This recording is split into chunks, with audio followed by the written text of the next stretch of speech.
लाड़ खिते जो शायर नकाद राइटर ऐं उस्ताद साईं खाकी जानी साहिबन के सिंध धरती मथा मां अमन तो घुरा रोज़ मुल्कूं ॾिसण सब चपन तो घुरा। साईं जानी इन लफ़्ज़नि जा मालिक आहिनि, सिंध धरती जा आशिक़ आहिनि, जिन मुख़्तलिफ़ नमूने सां सिंध जो आवाज़ उथारियो आहे ऐं सिंध सां मोहबत करण जो सबूत ॾिनो आहे।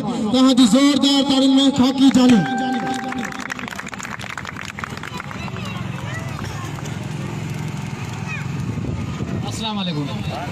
सिंध धरती मथे मां अमन थो घुरा रोज़ मुल्कूं ॾिसण सब चपन थो घुरा।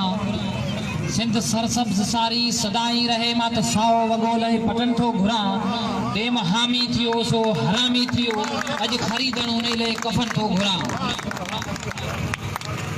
सिंधी अदबी संगत राजो खानानी, सियासी समाजी इत्तेहाद राजो खानानी, अलहब्स तंज़ीम राजो खानानी जे सद ते कई आयल समूरा दोस्तो बाशऊर फर्दो राजो खानानी जा साफ़ियो कवरेज कनर साथियो सभिनी नंढड़ा भाइरनि भेनरनि खे अस्सलाम वालेकुम।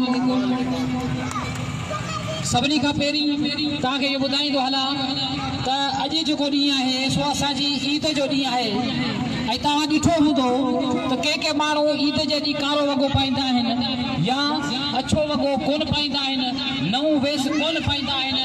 अॼु मूं बि पंहिंजी ईद ते अजरक कोन पाती आहे, टोपी कोन पाती आहे।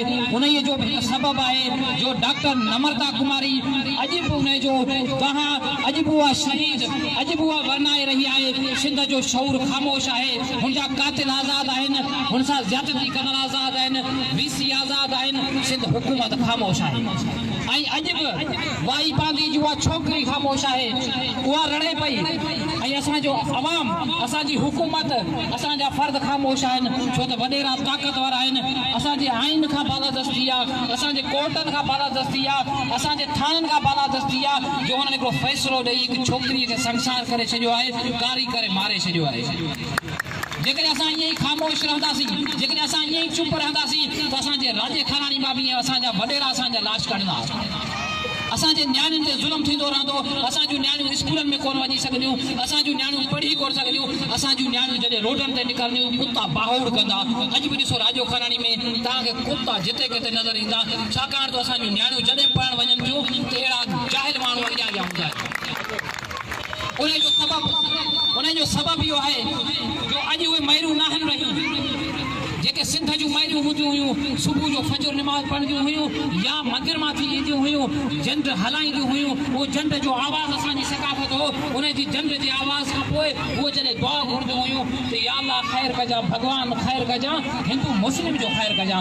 इन जूं दुआऊं साॻियूं हुयूं। अॼु असां जूं दुआऊं अलॻि आहिनि, अॼु असांजा वेस अलॻि आहिनि, अॼु असां में उहे फितना आहिनि ऐं उन्हनि फितननि जो सबबु आहे असां त यरगमाल खे असांजो वॾेरो जे हाणे उन्हनि धारियुनि माण्हुनि खे हिते आंदो आहे त असां तव्हांजी ग़ुलामी कंदासीं, तव्हांजी ग़ुलामी कंदासीं, तव्हांजा माप तौर कंदासीं, तव्हां असांखे हुकुम कयो, असां तव्हां सां गॾु आहियूं। सिंध जी सकाफ़त मोहन जो दड़ो जेका चवनि था 5000 साल पुराणी आहे या त तहज़ीब याफ़्ता तहज़ीब आहे। तव्हां सोचो त 5000 साल अॻे असां तहज़ीब याफ़्ता हुआसीं त सोचो त असां अहिड़ियूं केतिरियूं सदियूं अॻियां हुआसीं। असांजी जेको हुते निकासी जो सिस्टम आहे उहो निकासी जो सिस्टम अॼु जी सिंध गवर्नमेंट ते थुके थो छो त उहो निकासी जो सिस्टम एतिरो त बहितरीनु आहे जो अॼु सिंध जी कंहिं शहर में तव्हांखे उहो निकासी जो नमूनो न मिलंदो। ॿियूं ॻाल्हियूं पंहिंजी जॻह ते।